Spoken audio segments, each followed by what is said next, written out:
أشهد أن لا إله إلا الله وحده لا شريك له وأشهد أن محمدا عبده ورسوله أما بعد فأعوذ بالله من الشيطان الرجيم بسم الله الرحمن الرحيم الحمد لله رب العالمين الرحمن الرحيم مالك يوم الدين إياك نعبد وإياك نستعين اهدنا الصراط المستقيم صراط الذين أنعمت عليهم غير المغضوب عليهم ولا الضالين.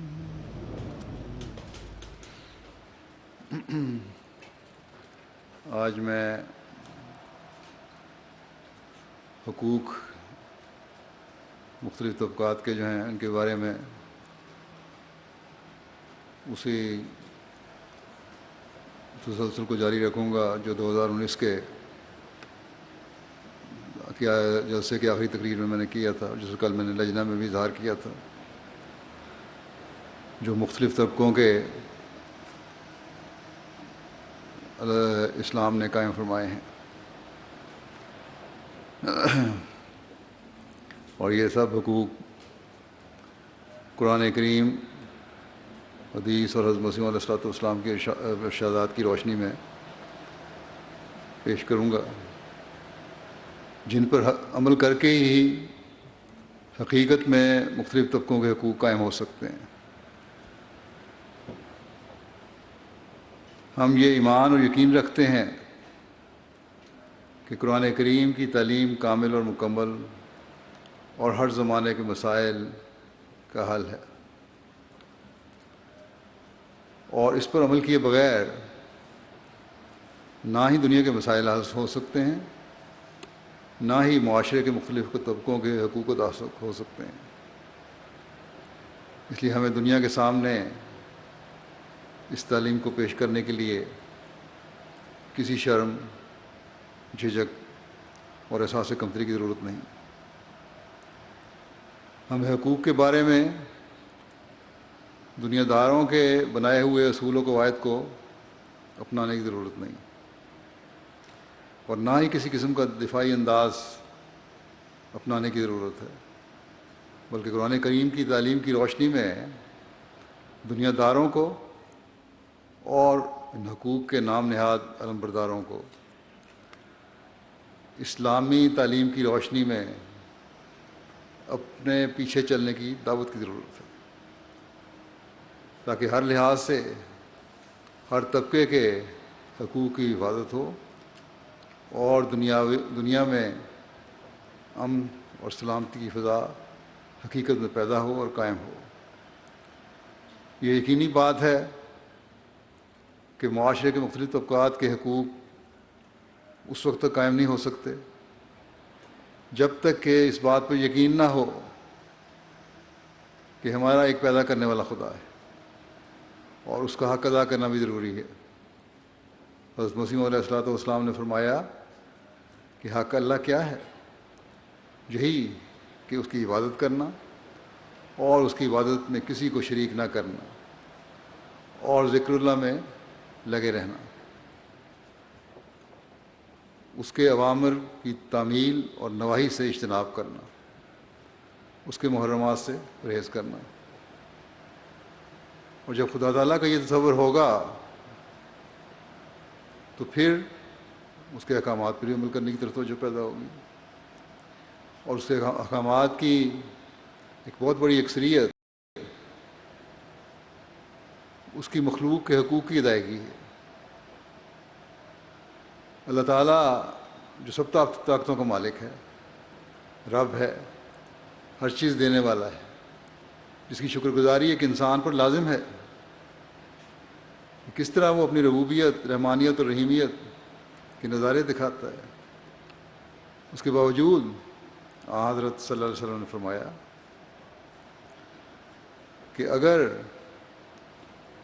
تم سے کوئی نیک سلوک کرے اور تم اس کا شکریہ ادا نہیں کرتے تو تم اللہ تعالیٰ کے بھی شکر گزار نہیں ہو.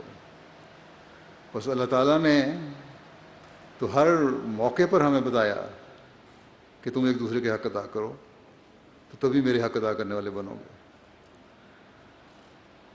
اللہ تعالیٰ کی شکر گزاری کے لیے بھی بندوں کی شکر گزاری کا کہہ کر اپنے حق کو بھی بندوں کے حق کی ادائیگی سے مشروط کر دیا اللہ تعالیٰ نے. بس یہ ہے اسلام کی خوبصورت تعلیم، اور یہ ہے اسلام کا خدا جو ایک دوسرے کے حقوق کو اس طرح قائم کرنے کی تلقین فرماتا ہے. اب میں بعض حقوق کا ذکر کروں گا. پہلے میں جو حقوق بیان کر چکا ہوں اس میں حقوق اللہ کے کچھ ذکر کے ساتھ والدین کے حقوق، اولاد کے حقوق، بچوں اور بچوں کے حقوق، میاں بیوی کے حقوق، بہن بھائی کے حقوق، رشتہ داروں کے حقوق، ہمسایوں کے حقوق، بیواؤں کے حقوق، بوڑھوں کے حقوق، دشمنوں کے حقوق، غلام اور لونڈی کے حقوق، غیر مسلموں کے حقوق کا ذکر تھا. اب ان حقوق کی تفصیل ہی ایسی ہے کہ دنیا دار اس کے قریب ہی پہنچ نہیں سکتے. اور یہیں پر بس نہیں، جیسا کہ میں نے کہا کچھ اور بھی حقوق کی فہرست ہے، جس میں سے کچھ کا آج میں ذکر کروں گا، جن کے قائم کرنے کی اسلام اپنے ماننے والوں کو تلقین کرتا ہے کہ یہ ادا کرو تب تم حقیقی مومن اور مسلمان کہلا سکتے ہو. بلکہ جب ہم تفصیل میں جاتے ہیں تو پتہ چلتا ہے کہ اسلام جانوروں تک کے حقوق قائم کرتا ہے. اور پھر یہ نہیں کہ حکم دے دیا کہ یہ حقوق قائم کرو، اسلام کی تعلیم پر چلنے والوں نے اس پر عمل کر کے بھی دکھایا.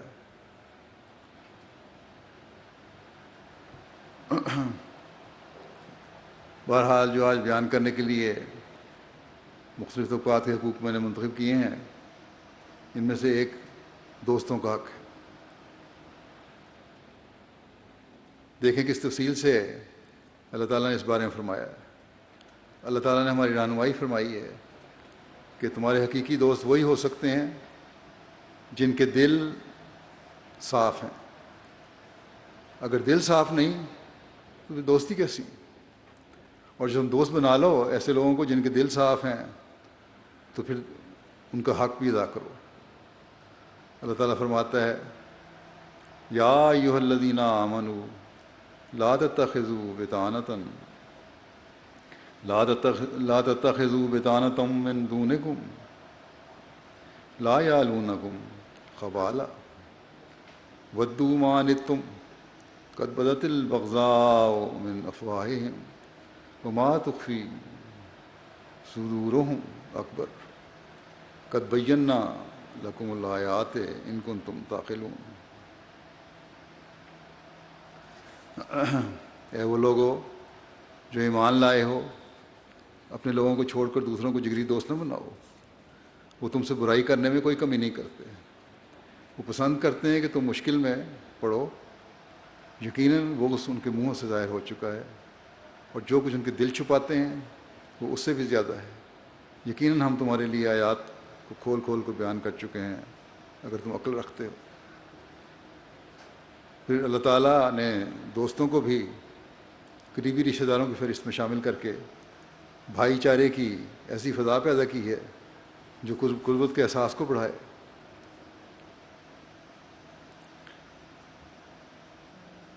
دوستوں کے معیار کیا ہونے چاہیے؟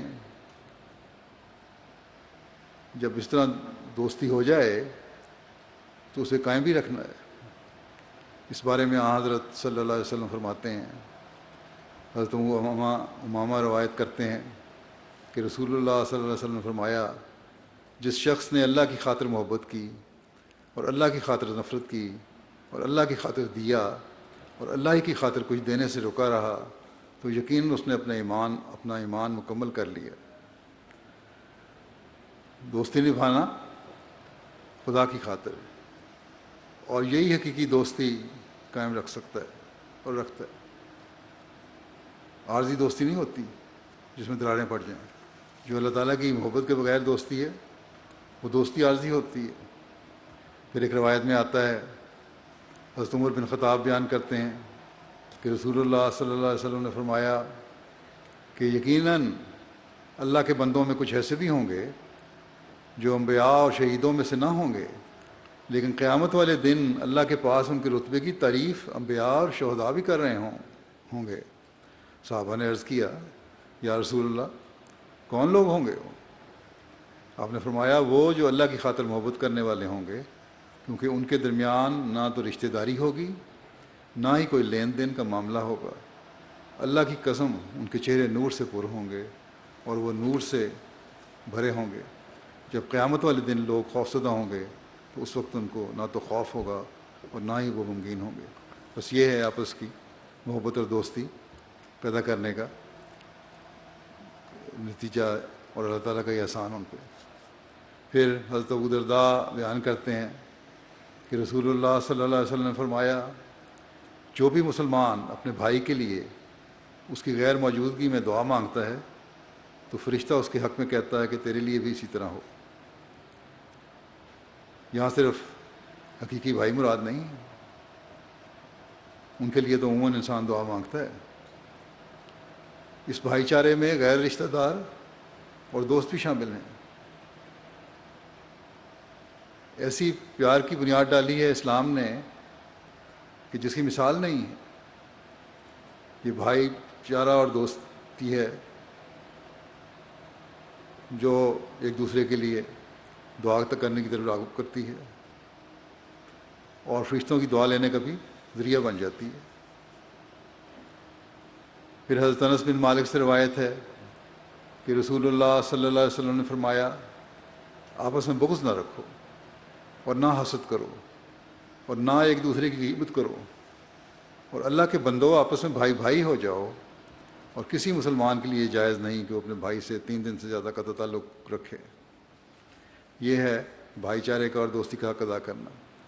حضرت ابو اسید مالک بن ربیعہ سعدی بیان کرتے ہیں کہ ہم لوگ رسول اللہ صلی اللہ علیہ وسلم کے پاس بیٹھے ہوئے تھے کہ قبیلہ بنو سلمہ میں سے ایک شخص آیا اور اس نے عرض کیا، یا رسول اللہ صلی اللہ علیہ وسلم، میرے والدین کی وفات کے بعد کیا آپ بھی ان سے نیکی کرنے کا کوئی طریقہ ہے؟ آپ نے فرمایا، ہاں، ان کے لیے دعا اور استغفار کرنا، ان کے عہد کو ان کے بعد پورا کرنا، جو بھی انہوں نے عہد کیے تھے ان کو پورا کرنا، اور اس رشتہ سے صلہ رحمی کرنا جس سے صلہ رحمی صرف انہی کے واسطے سے کی جا سکتی تھی، اور ان کے دوست کے ساتھ عزت سے پیش آنا۔ اب یہاں صرف ہم مذہب دوست نہیں مراد، یہ انہی کا ذکر نہیں ہے بلکہ عمومی دوست کا ذکر ہے۔ یہ ہے دوستی کا حق کہ والدین کے دوستوں کا بھی تم نے حق ادا کرنا ہے۔ حضرت ابن عمر سے روایت ہے کہ رسول اللہ صلی اللہ علیہ وسلم نے فرمایا، سب سے بڑی نیکی یہ ہے کہ انسان اپنے والد کے دوستوں کی خاطر مدارات کرے جبکہ والد کا انتقال ہو چکا ہو۔ مزید کھولا، نسلوں تک یہ دوستی کا حق قائم فرما دیا۔ حضرت اقدس مسیح موعود علیہ الصلوۃ والسلام فرماتے ہیں، اصل بات یہ ہے کہ ہمارے دوستوں کا تعلق ہمارے ساتھ اعضاء کی طرح سے ہے، اور یہ بات ہمارے روزمرہ کے تجربے میں آتی ہے کہ ایک چھوٹے سے چھوٹے عضو مثلا انگلی ہی میں درد ہو تو سارا بدن بے چین اور بے قرار ہو جاتا ہے۔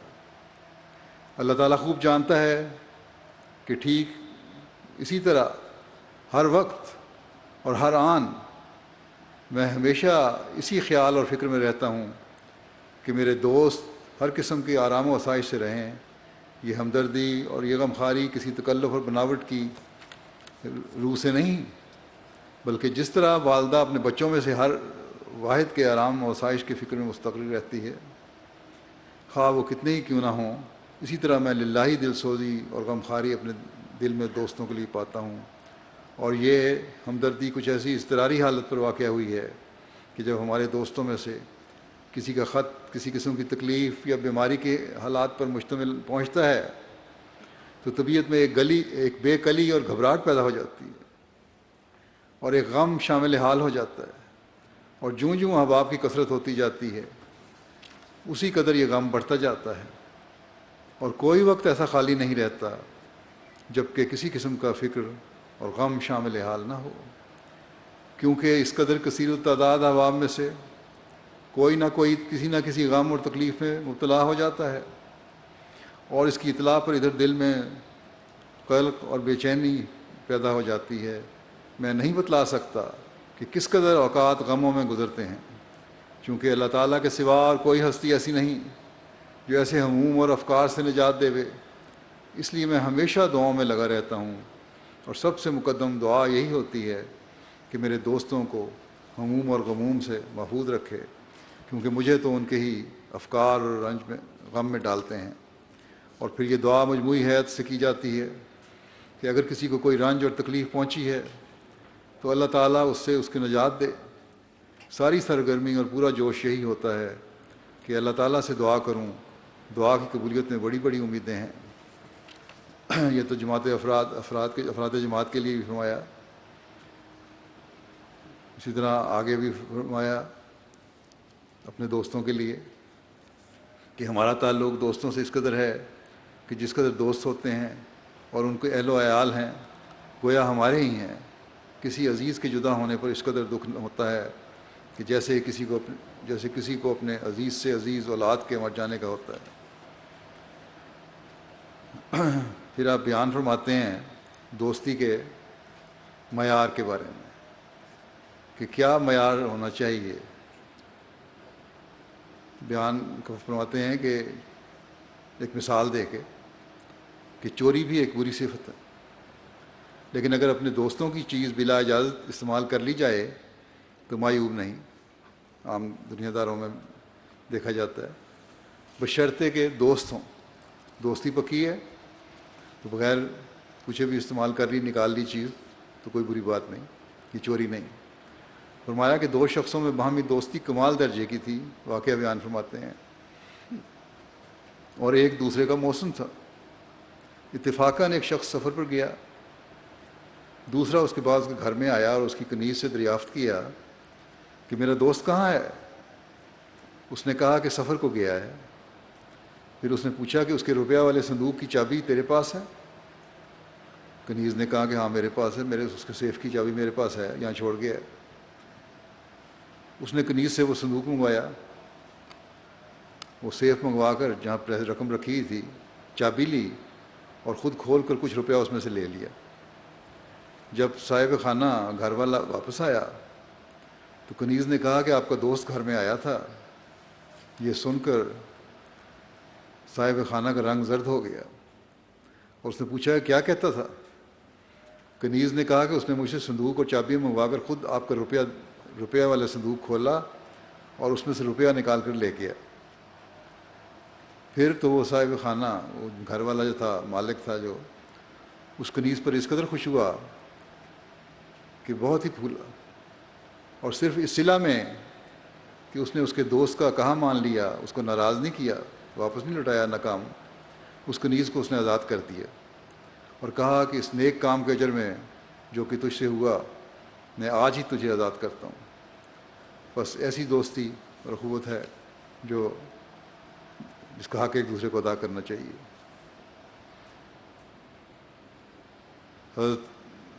اس دوستی کے حق کو حضرت اقدس مسیح موعود علیہ الصلوۃ والسلام کس خوبصورت انداز میں ادا کرتے ہیں اور فرماتے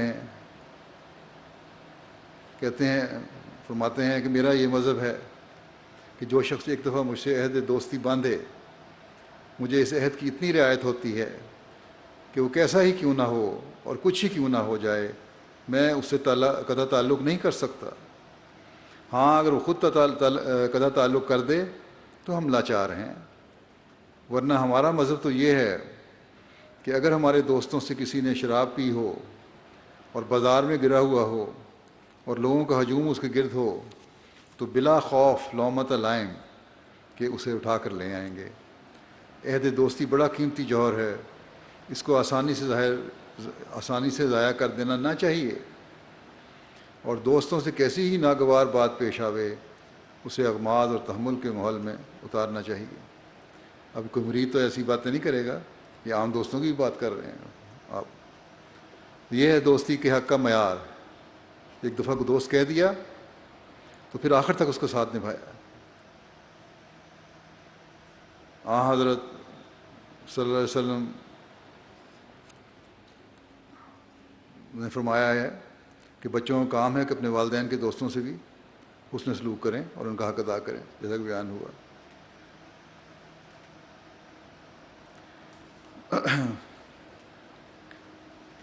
پھر اسلام نے روزے کی بھی مسلمانوں کو تلقین فرمائی ہے، لیکن مریض کا بھی حق قائم فرما دیا۔ اگر مریض ہے تو روزہ کی رخصت ہے جب تک کہ صحت نہیں ہو جاتی۔ اللہ تعالیٰ فرماتا ہے ایام معدودات فمن کان منکم مریضا او علی سفر فعدۃ من ایام اخر، گنتی کے چند دن ہیں، بس جو بھی تم میں سے مریض ہو، جس سفر پر ہو، تو اسے چاہیے کہ وہ اتنی مدت کے روزے رکھ دوسرے ایام میں پورے کرے۔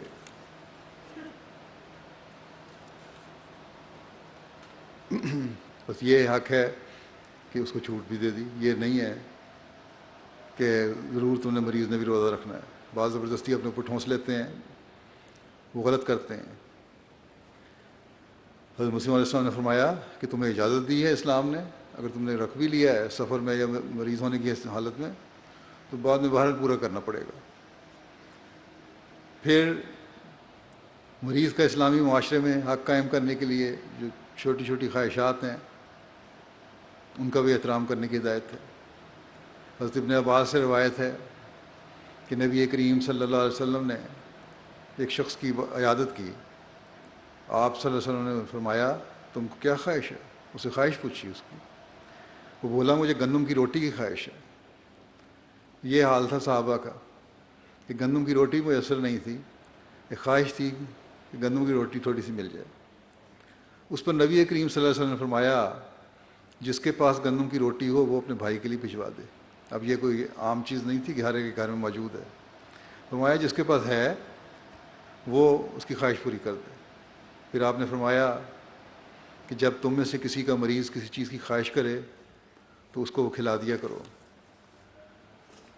حضرت ابو ہریرہ نے بیان کیا کہ رسول اللہ صلی اللہ علیہ وسلم نے فرمایا جس نے مریض کی عیادت کی تو آسمان سے ایک پکارنے والا پکارتا ہے کہ تو بہت اچھا ہے، تیرا چلنا بہت اچھا ہے اور تو نے جنت میں اپنا گھر بنا لیا۔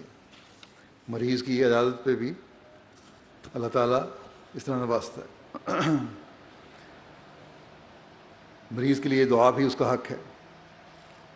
اس میں حضرت صلی اللہ علیہ وسلم کا اپنا اسوہ کیا تھا؟ حضرت عائشہ بنت سعد سے روایت ہے کہ ان کے والد حضرت سعد نے کہا میں بیمار ہو گیا، اس وقت میں مکے میں تھا، نبی صلی اللہ علیہ وسلم میری عیادت کے لیے تشریف لائے، آپ نے اپنا دست مبارک میری پیشانی پر رکھا، پھر میرے سینے اور پیٹ پر اپنا ہاتھ پھیرا، پھر کہا اے ہمارے اللہ سعد کو شفا عطا فرما اور ان کی ہجرت مکمل فرما، لمبی زندگی کی دعا دی۔ مریض کی عیادت کرنا اور اس کا حق ادا کرنا کتنا بڑا اجر دیتا ہے، اس بارے میں حضرت علی نے بیان فرمایا کہ میں نے رسول اللہ صلی اللہ علیہ وسلم کو فرماتے ہوئے سنا جو اپنے مسلمان بھائی کی عیادت کے لیے آیا وہ جنت کے پھل کی چنائی کے وقت اس میں چل رہا ہے یہاں تک کہ وہ بیٹھ جائے، جب وہ بیٹھتا ہے تو رحمت اس کو ڈھانپ لیتی ہے، اگر صبح کا وقت ہو تو 70,000 فرشتے اس پر رحمت بھیجتے ہیں، یہاں تک کہ شام ہو جائے، اور اگر شام کا وقت ہو تو 70,000 فرشتے اس پر رحمت بھیجتے ہیں یہاں تک کہ صبح ہو جائے۔ تو یہ ہے اجر مریض کی عیادت کا۔ پھر عیادت کا طریق سکھاتے ہوئے آپ صلی اللہ علیہ وسلم نے فرمایا، ابو امامہ رضی اللہ عنہ سے روایت ہے کہ رسول اللہ صلی اللہ علیہ وسلم نے فرمایا، مریض کی مکمل عیادت یہ ہے کہ تم میں سے عیادت کرنے والا اپنا ہاتھ اس کی پیشانی پر رکھے، جیسا کہ پہلے بھی حدیث میں گزر گیا آپ نے جس طرح رکھا، یا آپ نے فرمایا اپنا ہاتھ اس کے ہاتھ پر رکھے، پھر اس سے پوچھے وہ کیسا ہے، اور تمہارا مکمل ترین تحفہ تمہارا آپس میں مصافحہ کرنا ہے۔ حضرت مسیح علیہ الصلوۃ والسلام مریضوں کی کس طرح حق ادا کرتے تھے، اس بارے میں ایک روایت ہے۔ ایک قریشی صاحب کئی روز سے بیمار ہو کر دارالرحمان میں حضرت حکیم الامت کے علاج کے لیے آئے، علاج کروانے کے لیے آئے ہوئے تھے۔ انہوں نے متعدد مرتبہ حضرت حجت اللہ کہ حضور دعا کے لیے التجا کی۔ حضرت اقدس مسیح موعود علیہ الصلوۃ والسلام نے فرمایا ہم دعا کریں گے۔ کہتے ہیں ایک دن شام کو اس نے بدریہ حضرت حکیم الامت التماس کی کہ میں حضور مسیح موعود کی زیارت کا شرف حاصل کرنا چاہتا ہوں، مگر پاؤں کے متورم ہونے کی وجہ سے حاضر نہیں ہو سکتا، سوجا ہوا پاؤں چل نہیں سکتا۔ حضرت مسیح نے فرمایا، حضرت مسیح السلام نے خود اگلے دن ان کے مکان پر جا کر دیکھنے کا وعدہ فرمایا کہ کل میں آ جاؤں گا۔ چنانچہ وعدے کے ایفا کے لیے آپ سیر کو نکلتے ہی خدام کے حلقہ میں اس مکان پر پہنچے جہاں وہ فروکش تھا۔ آپ کچھ دیر تک مریض کے عام حالات دریافت فرماتے رہے، اس کے پاس بیٹھے رہے۔ شیخ یعقوب علی صاحب عرفانی کہتے ہیں کہ عیادت کے لیے بعض اوقات آپ نے سفر بھی کیے۔ لدھیانہ میں ایک میر عباس علی صاحب صوفی تھے۔ ابتداء میں حضرت اقدس کے ساتھ ان کو بڑی محبت اور اخلاص تھا۔ حضرت مسیح موعود علیہ السلام کو ان کی بیماری کا خط ملا۔ آپ نے باوجود خود بیمار تھے، طبیعت ٹھیک نہیں تھی حضرت مسیح علیہ السلام کی، اور پھر مصروف بھی تھے، مگر حق دوستی اور اخوت کی اس قدر رعایت کی کہ خود ان کی عیادت کے لیے لدھیانہ جانا ضروری سمجھا۔ پھر حضرت اقدس مسیح علیہ السلام اس وعدے کے مطابق مفتی صاحب لکھتے ہیں کہ 14 اکتوبر 1884 کو لدھیانہ تشریف لے گئے اور میر صاحب کی عیادت کر کے واپس چلے آئے، اور خدا تعالیٰ نے میر صاحب کو شفا بھی دے دی۔ پھر حضرت مسیح علیہ السلام مریضوں اور بیماروں کا کس طرح حق ادا فرمایا کرتے تھے، اس بارے میں حضرت مولوی عبد الکریم صاحب سیالکوٹی لکھتے ہیں کہ بعض اوقات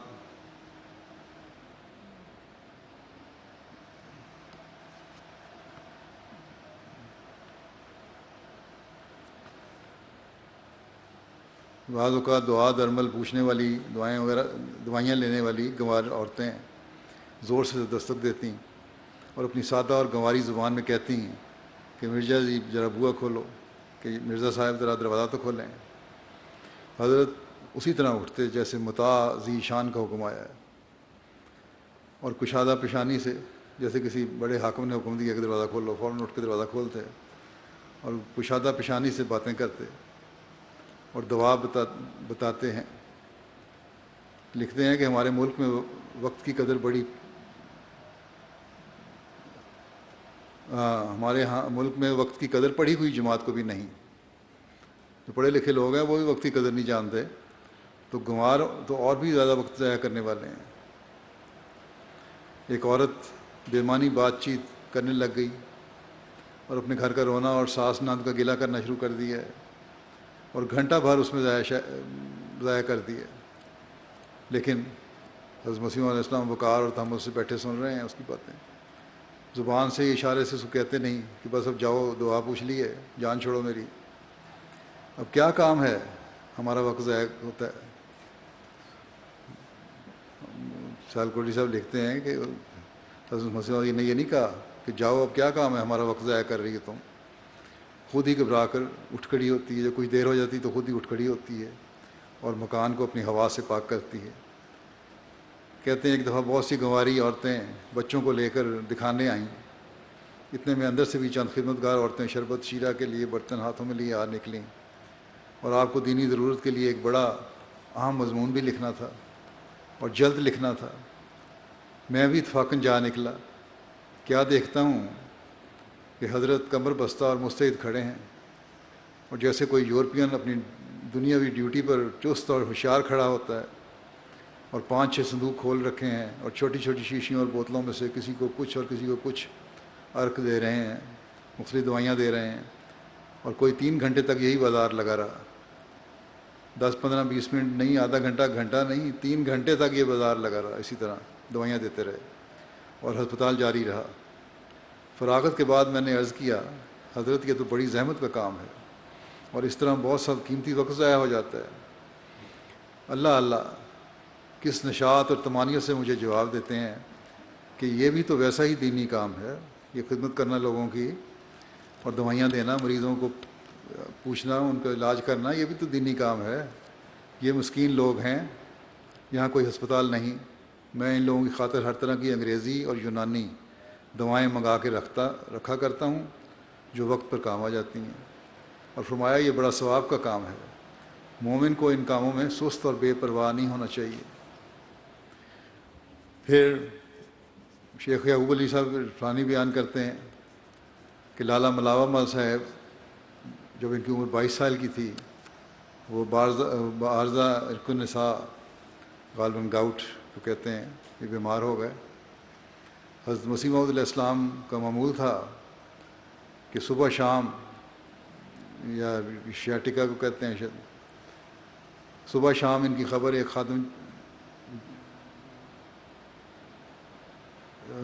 خادم جمال کے ذریعے منگوایا کرتے، اور دن میں ایک مرتبہ خود تشریف لے جا کر عیادت کرتے. صاف ظاہر ہے کہ لالا ملاوہ مل صاحب ایک غیر قوم اور غیر مذہب کے آدمی تھے، لیکن چونکہ وہ حضرت اقدس کے پاس آتے جاتے رہتے تھے، اور اس طرح پر ان کو ایک تعلق مصاحبت کا تھا. آپ کو انسانی ہمدردی اور رفاقت کا اتنا خیال تھا. یہاں صرف مریض کی بات نہیں ہو رہی آتی صرف، بلکہ دوستی کا بھی خیال رکھا ہے.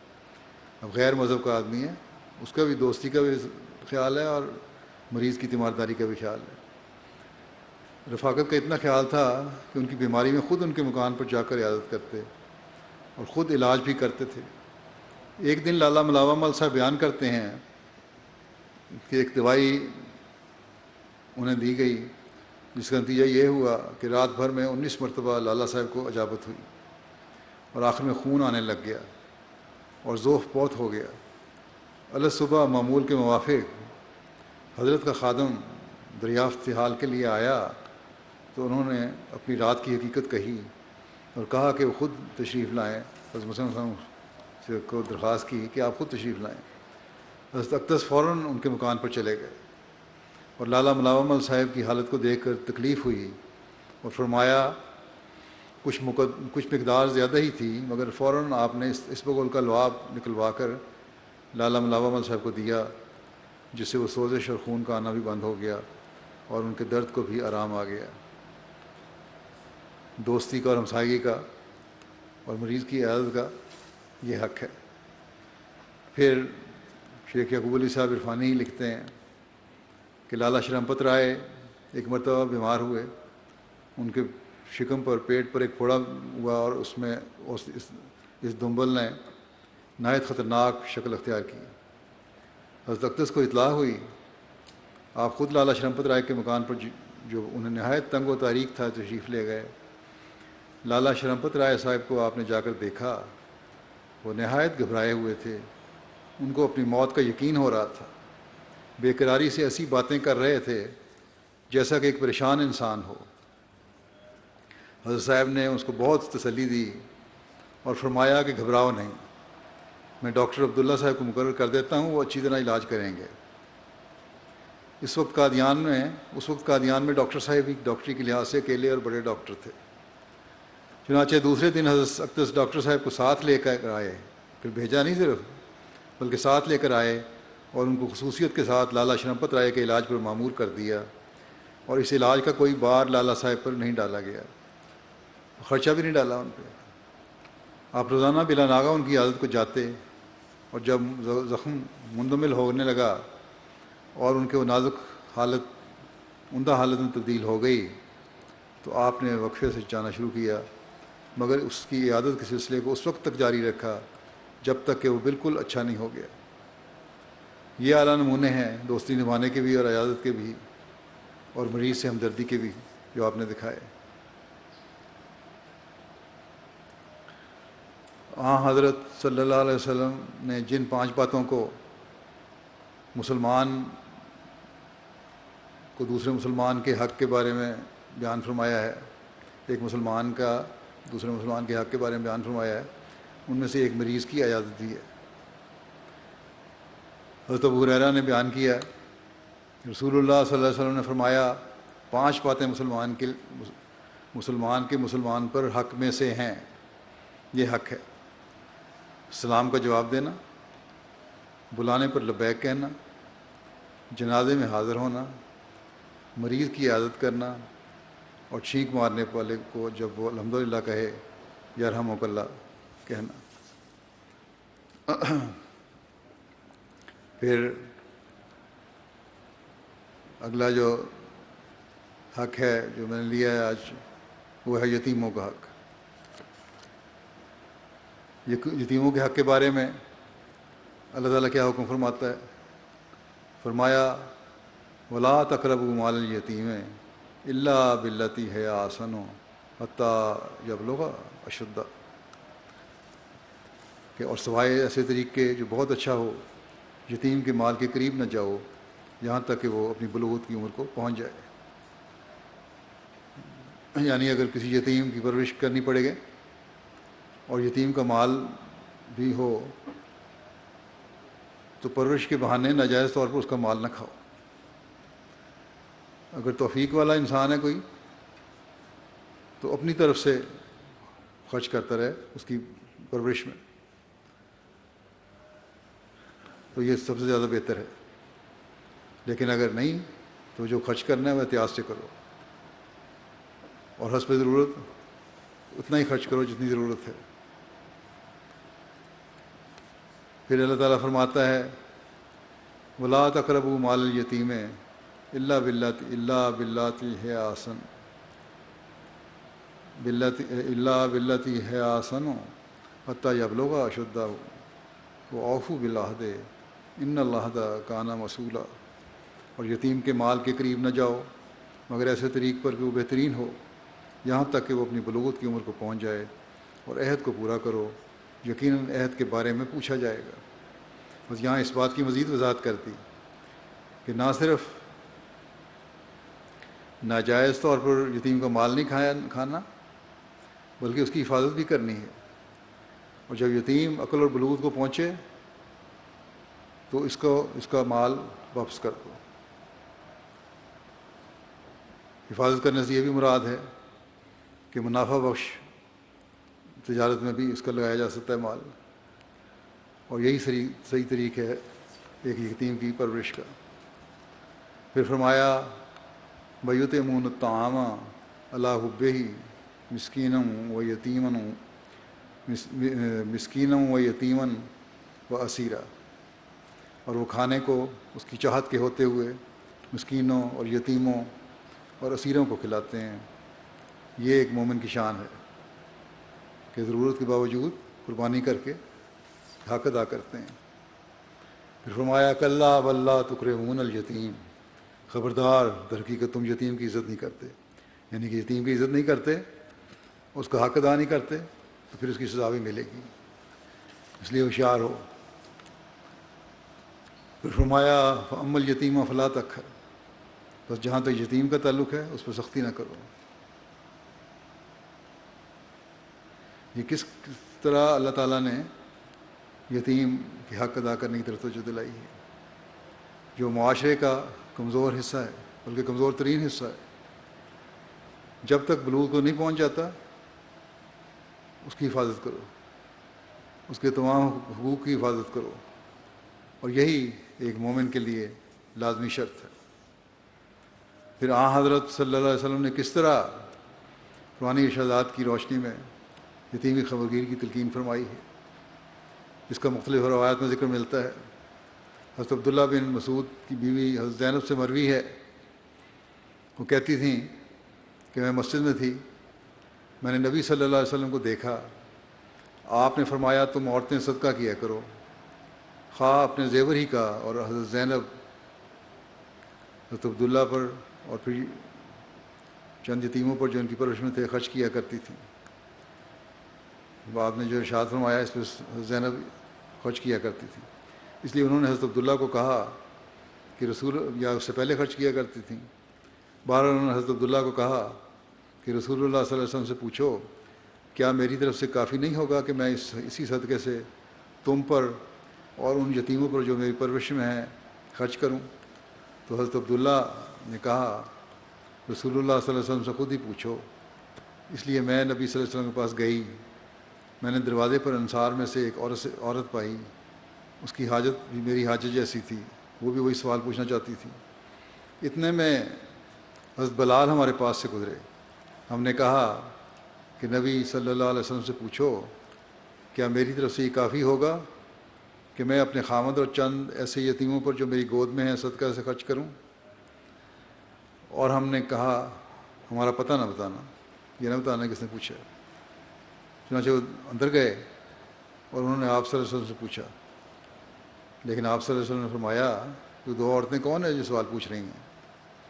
حضرت بلال نے کہا کہ زینب۔ آپ نے پوچھا زینبوں میں سے کون سی زینب؟ حضرت بلال نے کہا عبداللہ بن مسعود کی بیوی۔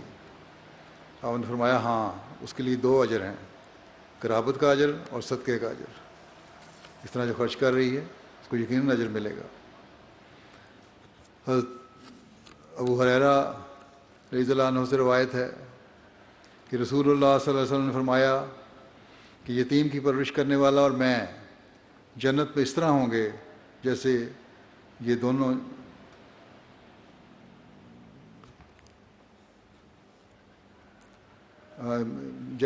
جنت میں ہوں گی۔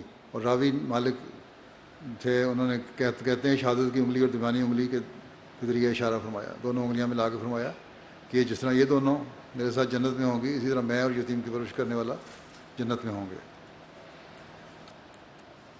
صرف تعلیم ہی نہیں، اس کی مثالیں بھی ہمیں ملتی ہیں۔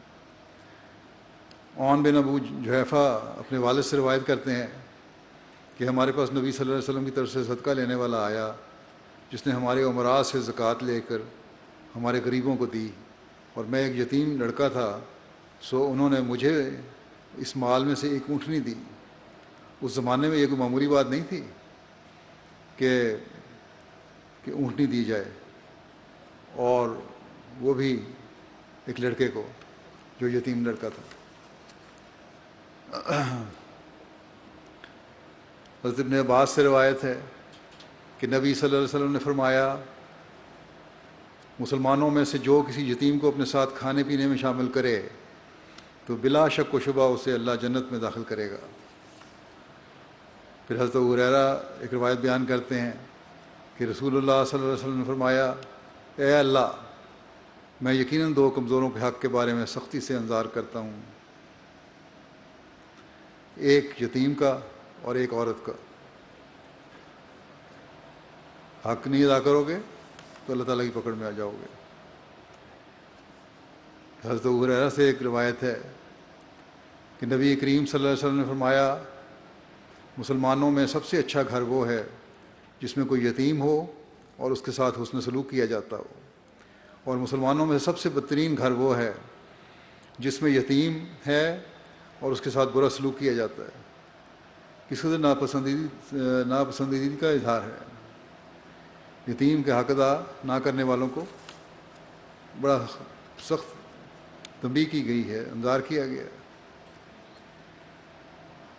پھر یتیموں کی پرورش کرنے والوں کو خوشخبری دیتے ہوئے ایک موقع پر آپ نے فرمایا، حضرت عبداللہ بن عباس روایت کرتے ہیں کہ رسول اللہ صلی اللہ علیہ وسلم نے فرمایا جس نے یتیموں میں سے 3 کی پرورش کی وہ ایسا ہی ہے جیسے رات بھر وہ قیام کرتا رہا ہو۔ رات بھر وہ نفل پڑھتا رہا ہے اور دن میں روزہ رکھتا رہا ہو، اور اپنی تلوار سونتے ہوئے اللہ کے راستے میں صحیح صبح نکلا اور شام کو نکلا، اور میں اور وہ شخص جنت میں اس طرح بھائی ہوں گے جس طرح یہ 2 انگلیاں ساتھ ساتھ ہیں، اور آپ نے شہادت کی انگلی اور درمیانی انگلی کو ملا دیا۔ اتنا بڑا اجر ہے۔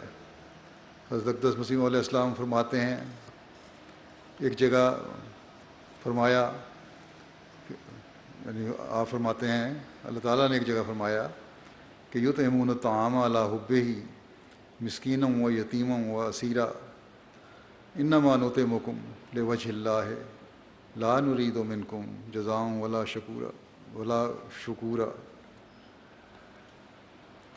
یعنی مومن وہ ہیں جو خدا کی محبت سے مسکینوں اور یتیموں اور قیدیوں کو روٹی کھلاتے ہیں اور کہتے ہیں کہ اس روٹی کھلانے سے تم سے کوئی بدلہ اور شکر گزاری نہیں چاہتے، اور نہ ہماری کچھ غرض ہے، ان تمام خدمات سے صرف خدا کا چہرہ ہمارا مطلب ہے، یعنی صرف ہمیں خدا کی رضا چاہیے۔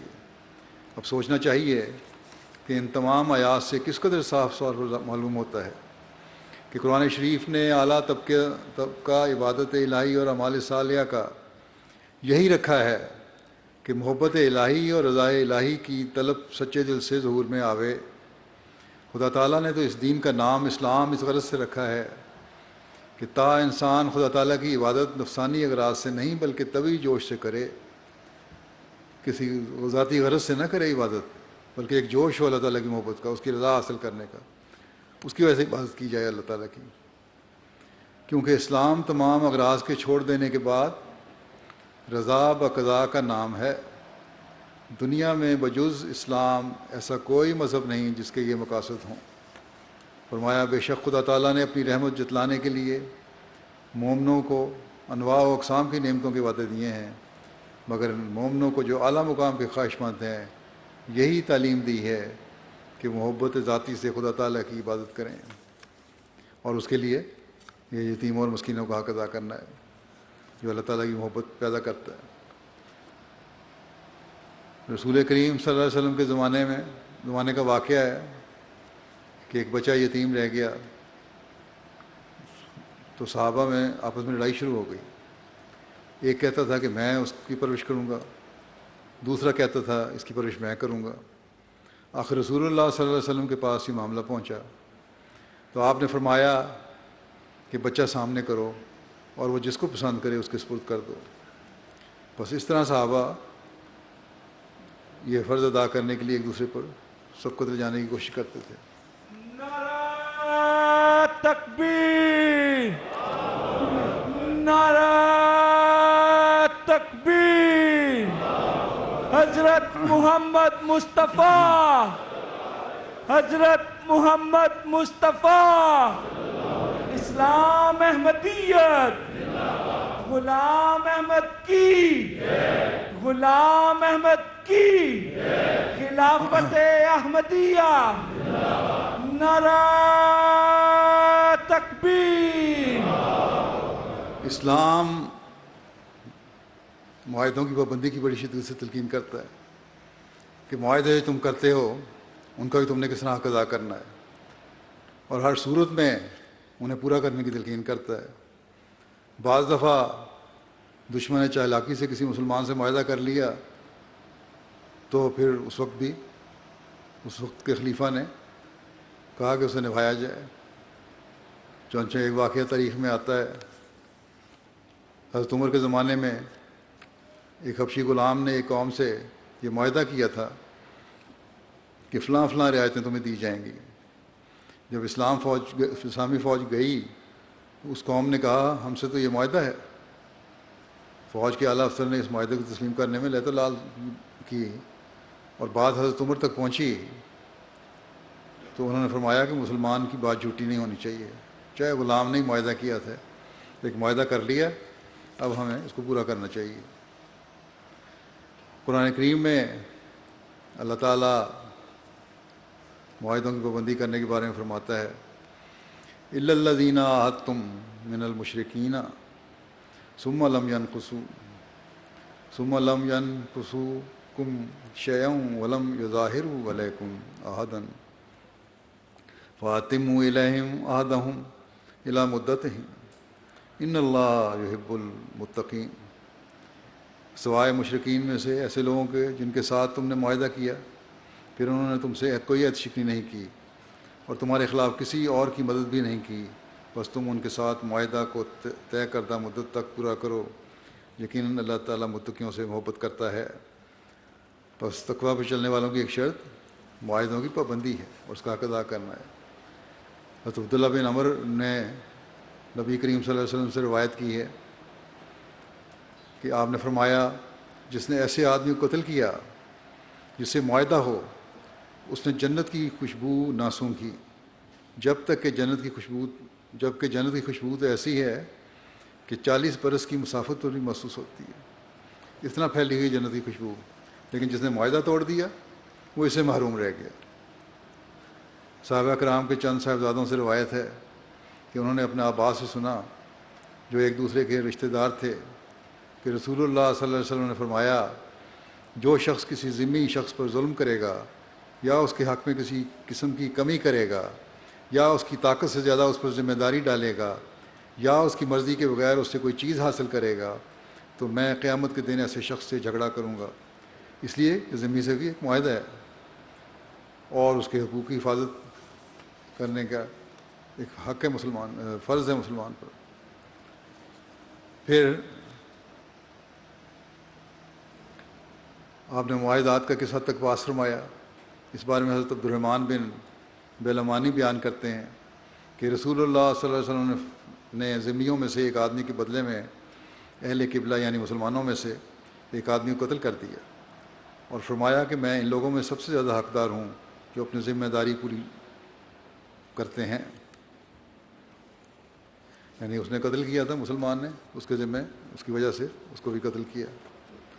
حضرت عباس بن ساریہ سلمی رضی اللہ تعالیٰ عنہ بیان کرتے ہیں کہ ہم نبی کریم صلی اللہ علیہ وسلم کے ساتھ خیبر میں اترے اور آپ کے صحابہ بھی آپ کے ساتھ تھے، اور خیبر کا حاکم ایک فتنہ انگیز اور شریر آدمی تھا۔ وہ نبی صلی اللہ علیہ وسلم کے پاس آیا اور کہنے لگا، اے محمد، کیا تمہارے لیے جائز ہے کہ تم ہمارے گدھوں کو ذبح کرو اور ہمارے پھل کھا جاؤ اور ہماری عورتوں کو مارو؟ اس کی بات پر نبی کریم صلی اللہ علیہ وسلم سخت ناراض ہوئے اور فرمایا، اے ابن عوف، اپنے گھوڑے پر سوار ہو کر منادی کر کہ غور سے سنو، یقیناً جنت صرف مومنوں کے لیے حلال ہے اور تم سب نماز کے لیے اکٹھے ہو جاؤ۔ راوی کہتے ہیں کہ لوگ اکٹھے ہو گئے، پھر نبی کریم صلی اللہ علیہ وسلم نے ان کے ساتھ نماز ادا کی، پھر آپ کھڑے ہو گئے اور فرمایا، کیا تم میں سے کوئی شخص اپنی مسند پر ٹیک لگا کر یہ سمجھتا ہے کہ اللہ تعالیٰ صرف انہی چیزوں کو حرام کیا ہے جس کا ذکر قرآن کریم میں ہے؟ غور سے سنو، اللہ کی قسم میں نصیحت کر چکا ہوں اور تمہیں اوامر و نواہی سے آگاہ کر چکا ہوں۔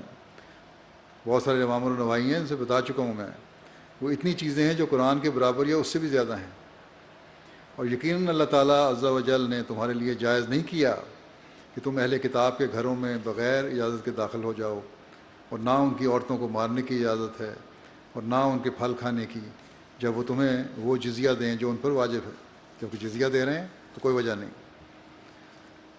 پھر حضرت ابن عباس سے روایت ہے، نبی کریم صلی اللہ علیہ وسلم نے قبیلہ عامر کے 2 آدمیوں کو مسلمانوں کے برابر دیت دی، کیونکہ ان دونوں کا رسول اللہ صلی اللہ علیہ وسلم سے عہد و پیمان تھا، قتل کیا تھا، اس لیے دیت دی۔ بس غیر مسلم سے بھی معاہدے کی پابندی کرنا ضروری ہے اور یہ اس کا حق ہے۔ صلح حدیبیہ میں ایک مشہور واقعہ ہے جو تاریخ میں آتا ہے، اور اسے حضرت مسلم موعود نے بھی بیان فرمایا اس طرح کہ آن صلی اللہ علیہ وسلم نے تو بڑی تاکید فرمائی ہوئی ہے کہ معاہدہ کسی سے ہو، کافر سے بھی ہو، تو بدعہدی نہیں ہونی چاہیے۔ صلح حدیبیہ میں کفار سے ایک یہ بھی شرط ہوئی تھی کہ اگر تمہاری طرف سے کوئی آدمی ہمارے میں آ ملے گا تو ہم اسے تمہیں واپس لوٹا دیں گے، اور اگر ہمارا آدمی تم سے جا ملے تو تم اسے اپنے پاس رکھ سکو گے۔ اب یہ شرط بڑی کڑی شرط ہے، برابری کی شرط بھی نہیں ہے۔ عہد میں شرط لکھی جا چکی تھی اور ابھی دستخط نہیں ہوئے تھے کہ ایک شخص ابو جندل نامی، جسے لوہے کی زنجیروں سے جکڑ کر رکھا جاتا اور جو بہت کچھ دکھ اٹھا چکا تھا، رسول کریم صلی اللہ علیہ وسلم کے پاس آیا اور آ کر اپنی حالت زار بیان کی اور عرض کی یا رسول اللہ آپ مجھے اپنے ساتھ لے چلیں، یہ لوگ میرے مسلمان ہونے کی وجہ سے مجھے سخت تکلیف دیتے ہیں۔ صحابہ نے بھی کہا یا رسول اللہ اسے ساتھ لے چلنا چاہیے، یہ کفار کے ہاتھوں بہت دکھ اٹھا چکا ہے۔ لیکن اس کے باپ نے آ کر کہا کہ اگر آپ اسے اپنے ساتھ لے جائیں گے تو یہ غداری ہوگی۔ پھر معاہدہ توڑا آپ نے۔ صحابہ نے کہا کہ ابھی عہد نامے پہ دستخط نہیں ہوئے۔ اس نے کہا لکھا تو جا چکا ہے، دستخط نہیں ہوئے تو کیا ہو گیا؟ اس پر رسول اللہ صلی اللہ علیہ وسلم نے فرمایا اسے واپس کر دو، ہم عہد نامہ کی روح سے اسے اپنے پاس نہیں رکھ سکتے۔ ٹھیک کہتا ہے اس کا باپ۔ صحابہ اس بات پر بہت تلملائے، لیکن آپ نے اسے واپس ہی کر دیا اور وہ اسے لے گئے۔ لیکن جب آن حضرت صلی اللہ علیہ وسلم مدینہ آئے تو وہ پھر کسی طرح چھوٹ کر آپ کے پاس چلا آیا۔ اس کے پیچھے ہی 2 آدمی اس کے لینے کے لیے آ گئے۔ انہوں نے آ کر رسول کریم صلی اللہ علیہ وسلم کو کہا کہ آپ نے عہد کیا ہوا ہے کہ ہمارے آدمی کو آپ واپس کر دیں گے۔ آپ نے کہا کہ ہاں عہد ہے، اسے لے جاؤ۔ اس نے کہا یا رسول اللہ، جو مسلمان دوڑ کے آیا تھا، یا رسول اللہ یہ لوگ مجھے دکھ دیتے ہیں، تنگ کرتے ہیں، آپ مجھے ان کے ساتھ نہ بھیجیں۔ آپ نے فرمایا خدا تعالیٰ نے حکم دیا ہے کہ میں غداری نہ کروں، اس لیے تم ان کے ساتھ چلے جاؤ۔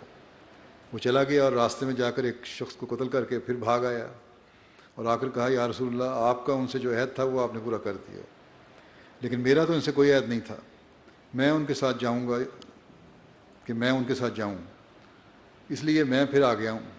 دوسرا شخص پھر اس کے لینے کے لیے آ گیا۔ رسول اللہ صلی اللہ علیہ وسلم نے فرمایا ہم تمہیں اپنے پاس نہیں رکھ سکتے۔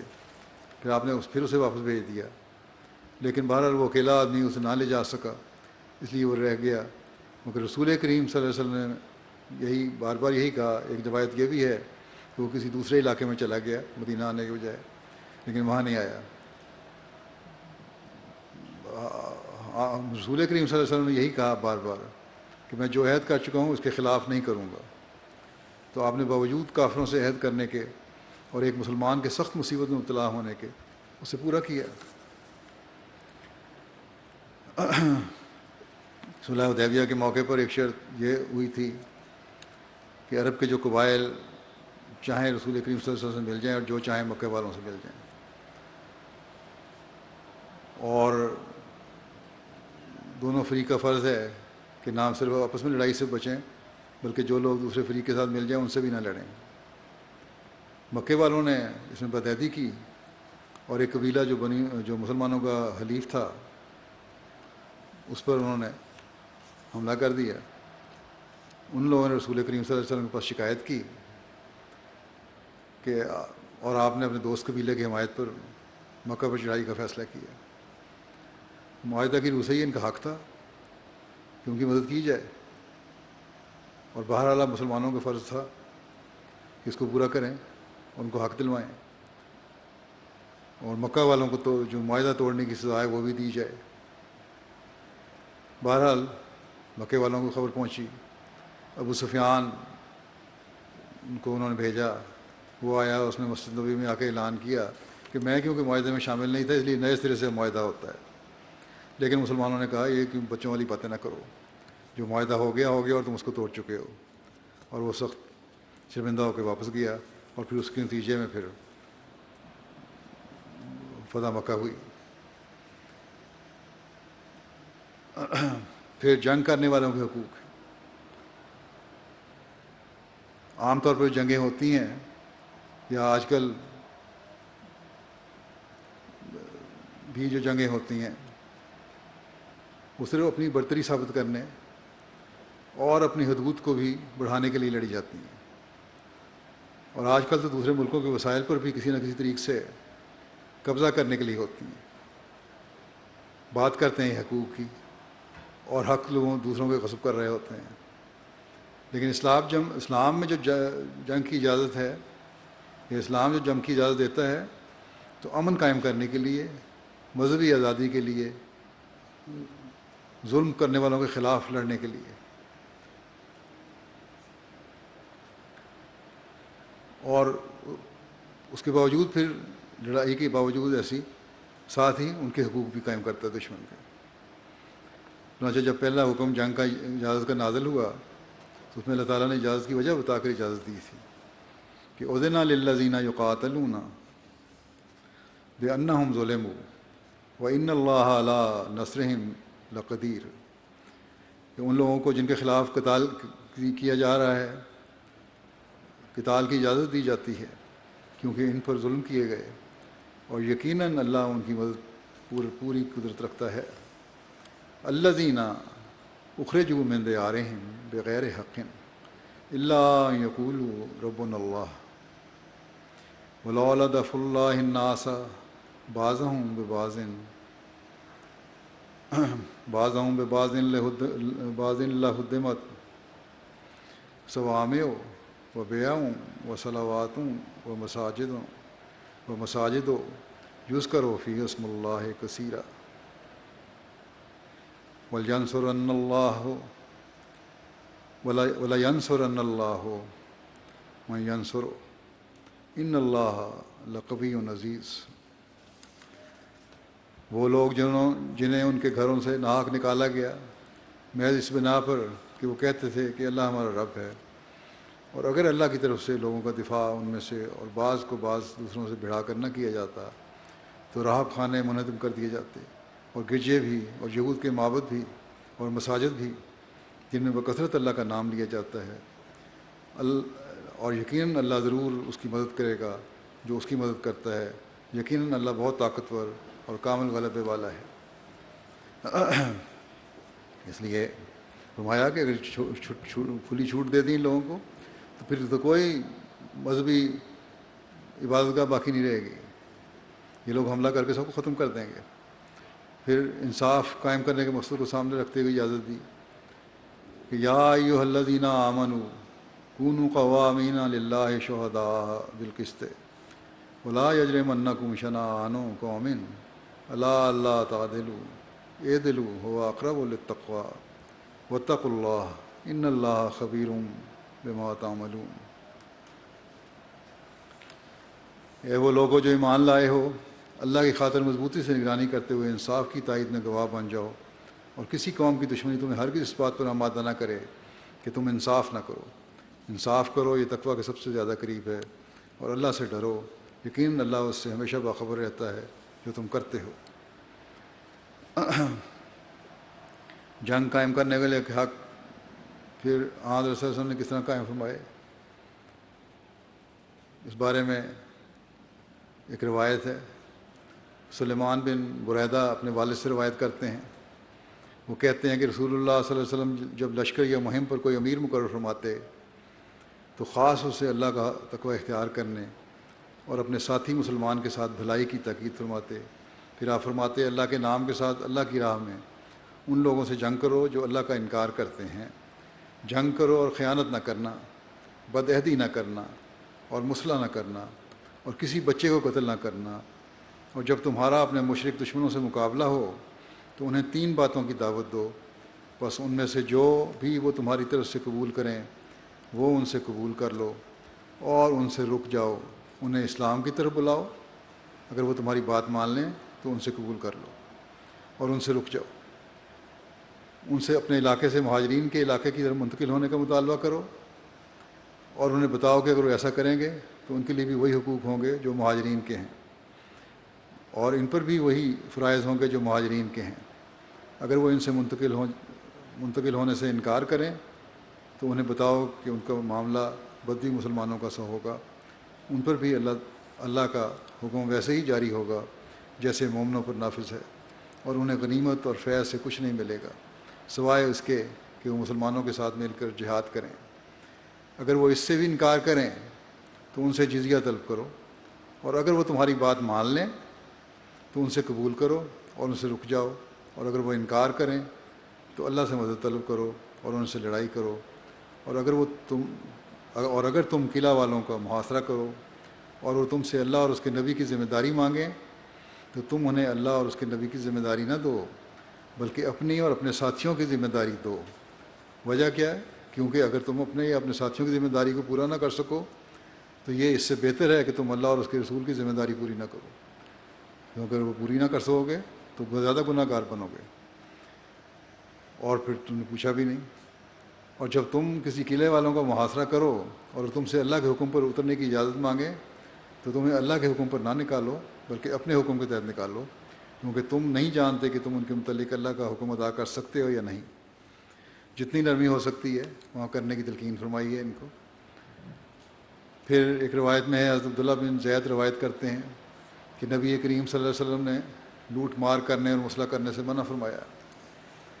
حضرت عبد الرحمن بن عائض سے مروی ہے کہ رسول اللہ صلی اللہ علیہ وسلم جب کوئی دستہ روانہ فرماتے تو یہ فرمایا کرتے تھے کہ لوگوں کے ساتھ الفت پیدا کرو، ان پر اس وقت تک حملہ نہ کرو جب تک ان کو دعوت نہ دے دو، اس لیے کہ مجھے تمام اہل زمین کا خواہ وہ گھر میں رہنے والا ہو یا خیمے میں، ان کا مسلمان ہو کر آنا اس بات کی نسبت زیادہ پسندیدہ ہے کہ تم ان کی عورتوں اور بچوں کو قیدی بنا لاؤ اور مردوں کو قتل کرو۔ حضرت انس بن مالک روایت کرتے ہیں کہ رسول اللہ صلی اللہ علیہ وسلم نے فرمایا، تم اللہ کے نام کے ساتھ نکلو اور اللہ تعالیٰ اور اس رسول اللہ کے دین پر نکلو، اور کسی ضعیف العمر کو قتل نہ کرو، اور نہ کسی بچے کو، اور نہ کسی چھوٹے کو، اور نہ کسی عورت کو، اور تم نہ خیانت کرنا، اور اپنے مال غنیمت اکٹھے رکھنا، اور اپنے احوال کی اصلاح کرنا، اور حسن معاملگی سے پیش آنا، کیونکہ اللہ تعالیٰ احسان کرنے والوں کو پسند کرتا ہے۔ پھر ایک روایت ہے، حضرت اسود بن سری کہتے ہیں کہ نبی کریم صلی اللہ علیہ وسلم نے غزوہ حنین کے موقع پر ایک دستہ روانہ فرمایا۔ انہوں نے مشرکین سے قتال کیا جن کا دائرہ وسیع ہوتے ہوئے ان کی اولاد کے قتل تک جا پہنچا۔ جب وہ لوگ واپس آئے تو رسول اللہ صلی اللہ علیہ وسلم نے فرمایا، تمہیں کس چیز نے بچوں کے قتل پر مجبور کیا تھا؟ تمہارا تو یہ حق نہیں تھا، بلکہ ان بچوں کو حق مارا تم نے۔ انہوں نے عرض کیا، یا رسول اللہ، وہ تو محض مشرکین کے بچے تھے۔ آپ نے فرمایا کہ تم میں سے جو بہترین لوگ ہیں وہ مشرکین کی اولاد نہیں ہیں۔ اس ذات کی قسم جس کے ہاتھ میں محمد صلی اللہ علیہ وسلم کی جان ہے، جو جان بھی دنیا میں جنم لیتی ہے وہ فطرت پر پیدا ہوتی ہے یہاں تک کہ اس کی زبان اپنا معافی ضمیر ادا کرنا شروع کر دے۔ حضرت رباح بن روی روایت کرتے ہیں کہ رسول اللہ صلی اللہ علیہ وسلم ساتھ ایک جنگ میں شریک تھے۔ آپ نے لوگوں کو دیکھا کہ کس چیز کے ارد گرد جمع ہیں۔ آپ نے ایک شخص کو بھیجا کہ جا کر دیکھے کہ یہ مجمع کیسا ہے۔ اس نے جا کر دیکھا اور آ کر بتایا کہ ایک عورت قتل ہوئی ہے، اس کے گرد یہ جمع ہیں۔ آپ نے فرمایا، اس کو کیوں مارا ہے؟ یہ تو لڑتی نہیں تھی۔ لڑتی نہ تھی، کہا اگلے مورچوں پر خالد بن ولید ہیں۔ اس کو جواب لوگوں نے دیا، آپ نے خدمت عرض کیا کہ اگلے مورچے پر خالد بن ولید ہیں۔ آپ نے فرمایا کہ خالد بن ولید سے کہہ دو کہ نہ کسی عورت کو قتل کیا جائے اور نہ کسی خادم کو۔ فتح مکہ کے موقع پر حضرت صلی اللہ علیہ وسلم نے حضرت خالد بن ولید سے فرمایا کہ وہ مکہ کو زیرین جانب سے داخل ہوں، مکہ کی زیرین جانب سے داخل ہوں اور بالآخر صفا پر آپ سے ملیں، اور حضرت ابو عبیدہ بن جراح کو ہدایت فرمائی کہ وہ بطن وادی کے راستے مکہ میں داخل ہوں اور آگے جا کر آپ کا انتظار کریں۔ آپ صلی اللہ علیہ وسلم نے سب کو تاکیدی ہدایت فرمائی کہ جب تک کوئی مزاحمت نہ کرے کسی پر ہتھیار نہ اٹھایا جائے۔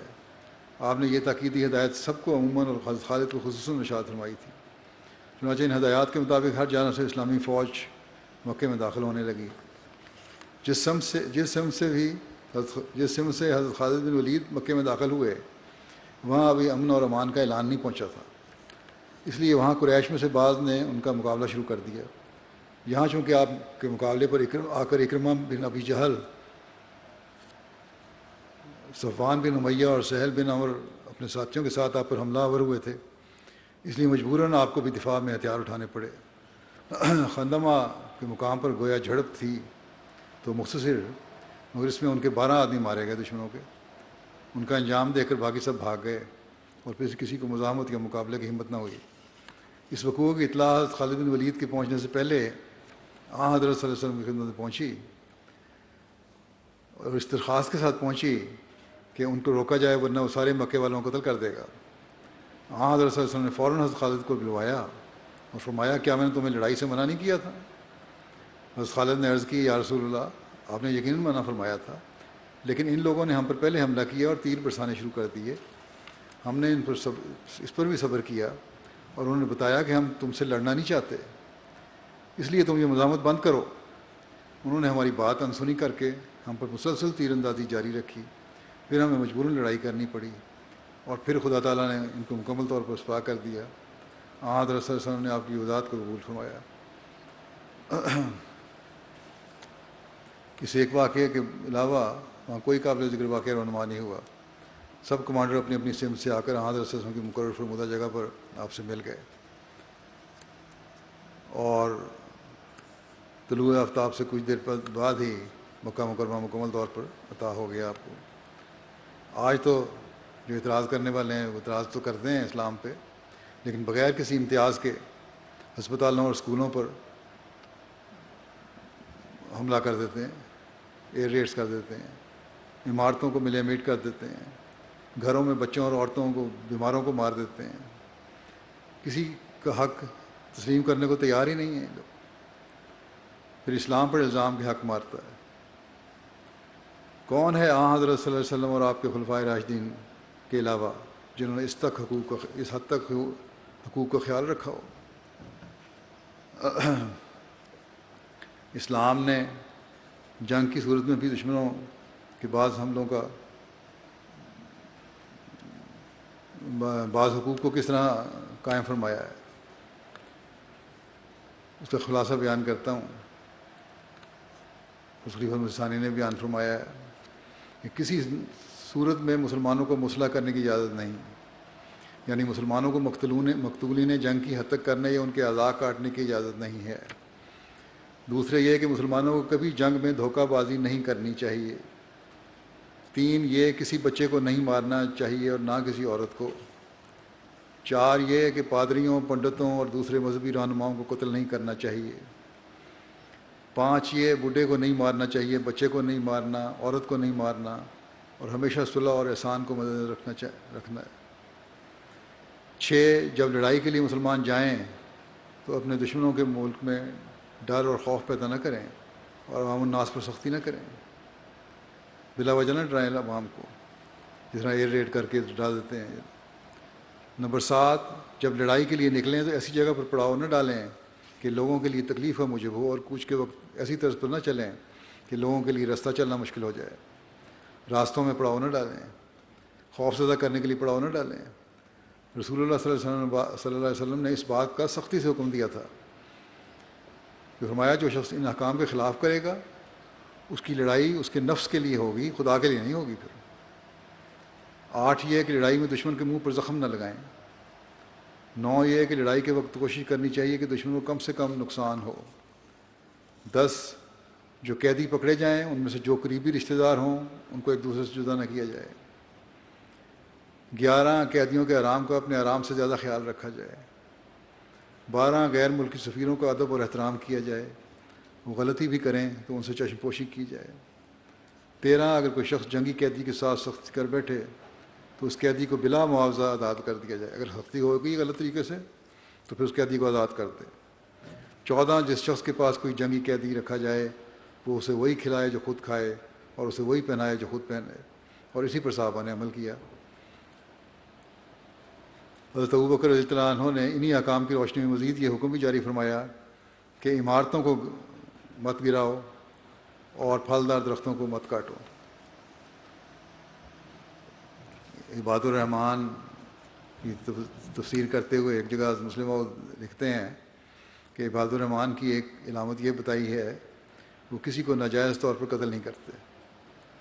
یہ علامت بھی اپنی پوری شان کے ساتھ ہمیں صحابہ کے مقدس وجود میں جلوہ گر دکھائی دیتی ہے۔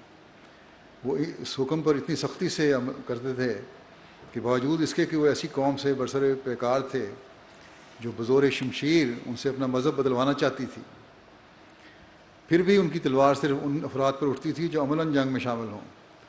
کسی عورت، کسی بچے، کسی بوڑھے، کسی راہب اور کسی پنڈت یا پادری پر نہیں اٹھتی تھی، کیونکہ وہ جانتے تھے کہ اسلام صرف لڑنے والے افراد سے جنگ کرنا جائز قرار دیتا ہے، دوسرے افراد کو قتل کرنا خود خواہ وہ دشمن قوم سے ہی کیوں نہ تعلق رکھتے ہوں جائز قرار نہیں دیتا۔ آج دنیا کی بڑی بڑی حکومتیں جو اپنے آپ کو عدل و انصاف کا علمبردار قرار دیتی ہیں اور جن کا وجود امن عالم کے قیام کی ضمانت سمجھا جاتا ہے، ان کی یہ کیفیت ہے کہ وہ دشمن اقوام کو ہمیشہ ایٹمی ہتھیاروں سے ہلاک کرنے کی دھمکی دیتی رہتی ہیں، بلکہ عملاً گزشتہ جنگ عظیم میں ہیروشیما اور ناگاساکی پر ایٹم بم گرا کر لاکھوں بے گناہ جاپانی مردوں اور عورتوں اور بچوں کو موت کے گھاٹ اتار دیا گیا۔ اور اب بھی مختلف شہروں میں جو حملے ہوتے ہیں، جنگیں ہو رہی ہیں، عراق میں کیا ہوا، فلسطین میں کیا ہوا، شام میں کیا ہوا، یمن میں کیا ہو رہا ہے، سب کچھ یہی ہو رہا ہے، اور اسے امن عالم کے قیام کے لیے ایک بڑا بھاری کارنامہ قرار دے کر اسے سراہا جاتا ہے کہ ہاں ہم نے کارنامہ سر انجام دے دیا۔ لیکن رسول اللہ صلی اللہ علیہ وسلم اور خلفائے راشدین کے زمانے میں کہیں ایسا ظلم دکھائی نہیں دیتا کہ برسر پیکار ہونے کی حالت میں بھی انہوں نے بے گناہ مردوں اور عورتوں اور بچوں کو تہہ تہہ کیا ہو، مگر یہ لاکھوں افراد کے ناجائز خون سے اپنے ہاتھ رنگنے والے تو عدل و انصاف کے مجسمے کہلاتے ہیں، اور وہ مسلمان جنہوں نے اپنے پاؤں تلے کبھی ایک چونٹی کو بھی نہیں مسلا تھا، انہیں یہ لوگ ڈاکو اور لٹیرا قرار دیتے ہیں۔ حضرت اقدس مسیح موعود علیہ السلام فرماتے ہیں، یہ بھی فرق یاد رہے کہ اسلام نے صرف ان لوگوں کے مقابلے پر تلوار اٹھانا کا حکم فرمایا ہے جو اول آپ تلوار اٹھائیں، اور انہی کو قتل کرنے کا حکم دیا ہے جو اول آپ قتل کریں۔ بس یہ چند حقوق میں نے مزید بیان کیے ہیں، اور یہی حقوق ہیں جن کو قائم کر کے ہم معاشرے میں اور دنیا میں امن کی فضا قائم کر سکتے ہیں، امن قائم کر سکتے ہیں، ورنہ دنیا میں امن کی کوئی ضمانت نہیں ہے۔ خاص طور پر جنگ کرنے والوں کے حقوق جو میں نے ذکر کیا ہے، اس طرح اگر حکومتیں اپنے فرائض کو نہیں سمجھیں گی اور دوسروں کے حقوق ادا نہیں کریں گی تو پھر عالمگیر جنگ کے لیے بھی تیار رہیں، جس کی تباہی پھر ہر تصور سے باہر ہے۔ اللہ تعالیٰ ان دنیا داروں اور ان دنیاوی حکومتوں کو عقل دے اور اپنی اناؤں کے بجائے انسانیت کو بچانے کی فکر کرنے والے ہوں۔ بس اس لحاظ سے آج ہر احمدی کا کام ہے کہ دعا کرے کہ دنیا تباہی اور بربادی سے بچ جائے اور واحد اور لا شریک خدا کو مان لے، اور حضرت صلی اللہ علیہ وسلم کی تعلیم کو سمجھنے والی اور عمل کرنے والی بن جائے، اور یہی ان کی بقا ہے، اور یہی ان کی بقا کی ضمانت ہے، یہی ان کی نسلوں کی بقا کی ضمانت ہے۔ اللہ تعالیٰ ان کو عقل دے، سب دنیا کے احمدیوں کو اللہ تعالیٰ ہر لحاظ سے حفاظت میں رکھے، ان کے لیے بھی دعا کریں۔ اللہ تعالیٰ ہر قسم کی شر سے ہر احمدی کو، ہر مظلوم کو بچا کے رکھے۔ اب دعا کر لیں۔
آمین۔